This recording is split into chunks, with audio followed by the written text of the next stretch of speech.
Hello, beautiful people. Hey, we're going to do another segment on retaining walls, but I want to maybe go over a couple of points before and reiterate a little bit of things that we talked about before. One is why did I decide to use a split face, retaining wall with a block wall instead of a concrete, poured in place wall, particularly because it encroaches too far, the pour in place concrete wall encroaches usually too much onto the neighbor's property, and they can get pretty crazy about having a footing sitting on their property. So in this particular case, I decided to use this wall too.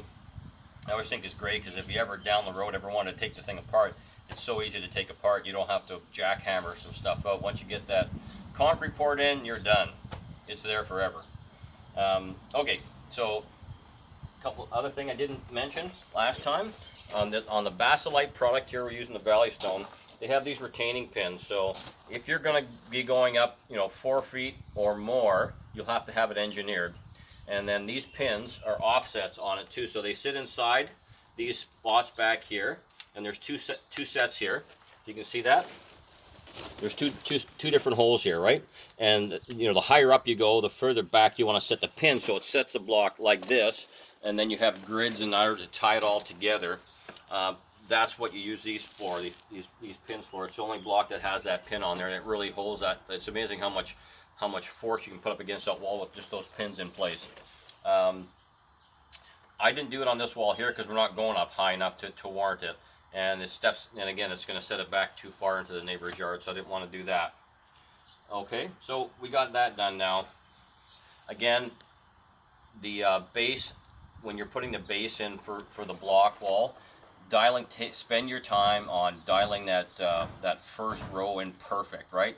Make sure you got a good base, at least 6 inches or so of crushed rock below that, and get it flat. Pound it in with a mallet. I use a mallet like this to get the blocks flat and straight, and get that first row dialed right in too. Second thing is, when we use a string line, a lot of guys will do they'll move as they go to the different rows. They'll move the string line and move it over. So I always find, even when I'm framing a house, I'll use the exact same line every single time. To come off that line to square anything, I'll continue to go back to that as my reference point. I never move that line. So it's always a good thing to go off that same line all the time. Okay, so you've done that. We've got the same. This is the same string line we use for the whole process that we're doing right now. We've got we're doing some caps. You can see we already got this a bunch of caps on right now. What I'm finding now with these blocks, and it's funny, I was talking to my brick mason earlier this morning, and we're talking about how products are being made now. And I think what's happening is before they used to call, and when they made they had the molds for the caps, for the blocks, for brick, whatever it may be, they would cull it. They would take a look at the quality control, will pull anything out that's not the right size, or if it's a different size, or a few different defects in it. They do that. Now they're not being so aggressive or picky on taking out anything that doesn't, if it isn't exactly the same, they kind of put it in there. So on this batch here, we found quite a few blocks and caps that were different sizes. So we just pull those ones out, of course, and we try to stick consistent with the ones we have. So I've returned a bunch of blocks that were at different heights. An eighth of an inch makes a big deal when you're trying to get a wall exactly flat and straight. And I had a couple of caps already that have been a little bit higher and stuff. So with that said, the blocks, sometimes, if you can come a little closer here, you can see these blocks here on top. What we do is we take a grinder. I've been finding that it's very inconsistent here, and sometimes it's a little bit rocky on that, and there's a little bit of an edge on here. So we'll take this, we'll grind it down, clean it up really good.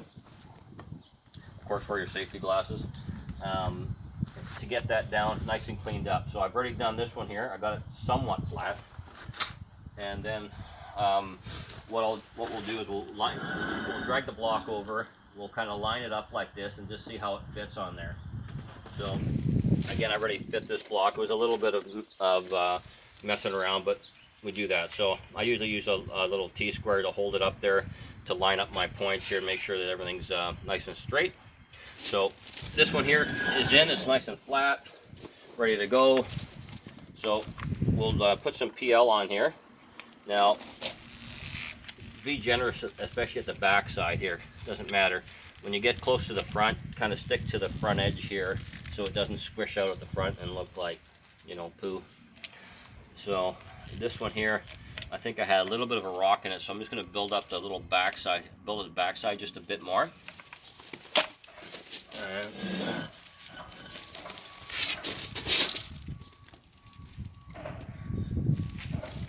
go place that in there. Line that up, get these two sitting good.